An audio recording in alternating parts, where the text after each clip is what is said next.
கர்நாடகாவை உலுக்கிய ஆபாச வீடியோ வழக்கில் பிரஜ்வல் ரேவண்ணாவை கண்டித்து ஹாசன் உள்ளிட்ட மாநிலத்தின் பல்வேறு இடங்களிலும் போராட்டம் தீவிரமடைந்துள்ளது. பாஜக கூட்டணி எம்பியான பிரஜ்வல் ரேவண்ணா பெண்களை பாலியல் வன்கொடுமை செய்து அதை வீடியோக்களாக எடுத்த சம்பவம் நாட்டையே உலுக்கியுள்ளது. ஹாசன் தொகுதி எம்பியாக உள்ள பிரஜ்வல் ரேவண்ணா கர்நாடகத்தில் தேர்தல் முடிந்த மறுநாளை ஜெர்மனிக்கு தப்பியோடிவிட்டார். அவரை கைது செய்ய கர்நாடக சிறப்பு புலனாய்வு குழு தீவிரம் காட்டி வருகிறது. நாளை நாடு திரும்பி தாம் விசாரணைக்கு ஆஜராக போவதாக பிரஜ்வல் ரேவண்ணா அறிவித்துள்ளார். அவரை கைது செய்ய கோரி அவரது சொந்த தொகுதியான ஹாசனிலேயே போராட்டங்கள் தீவிரமடைந்து உள்ளன.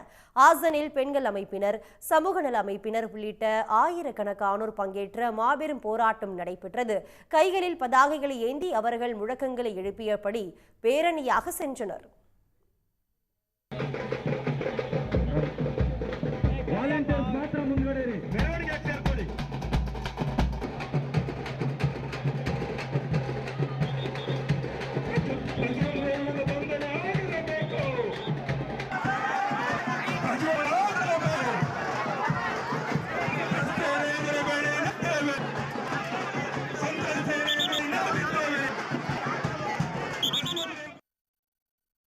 ஜெர்மனியில் இருந்து நாளை நாடு திரும்பும் பிரஜ்வல் ரேவண்ணாவை விமான நிலையத்திலேயே கைது செய்ய சிறப்பு படை போலீசார் தயாராகி வருகின்றனர். பிரஜ்வல் ரேவண்ணாவை கைது செய்வதற்கான வாரண்ட் தயார் நிலையில் இருப்பதாக உள்துறை அமைச்சர் பரமேஸ்வர் தெரிவித்துள்ளார்.